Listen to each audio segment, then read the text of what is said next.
Hi folks, welcome to this week's Sunday Catechism.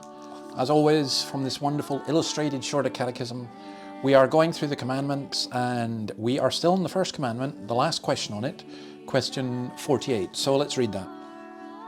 In the first commandment, what are we specially taught by the words before me? In the first commandment, the words before me teach us that God, who sees all things, takes notice of and is very displeased with the sin of having any other God. In the first commandment, what are we specially taught by the words before me?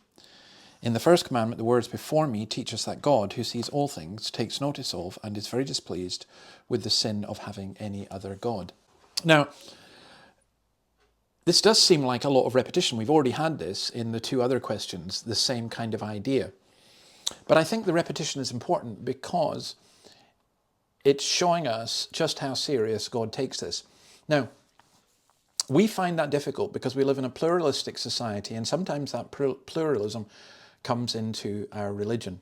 So, for example, you can join an interfaith group if you want to dialogue with the different faiths, but you cannot have interfaith worship.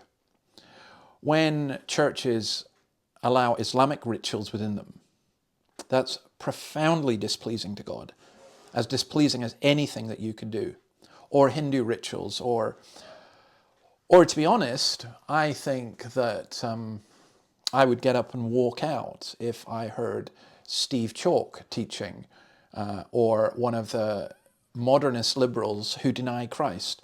It's so interesting. I was hearing Steve Chalke in an interview saying we don't get to rewrite Jesus for ourselves, when he himself has done precisely that. He wrote a book called The Lost Message of Jesus, which basically turns out to be the message of Steve Chalke, which astonishingly he now discovers that that's what Jesus really taught. Jesus agreed with Chalke all along. Now, the proofs that are given in this are Exodus 8, 5 to 18, which is how the vision of God seeing what's going on in the temples, and how there is this bowing down to idols within God's temples. And then Psalm 44:20, if we've forgotten the name of our God or stretched out our hands to a strange God, will not God search us out? For he knows the secrets of the heart. And I think what is called syncretism is such a danger in the contemporary church. So we need to make sure that we worship God and worship him alone. We do not worship any human beings, we do not worship other gods, and we do not worship distortions of God. Now, next week, we'll begin to look at how we worship God. But this is the key question. Who are we worshipping? Incidentally, I think another thing that often happens is that too often we're worshipping ourselves, a God created in our own image.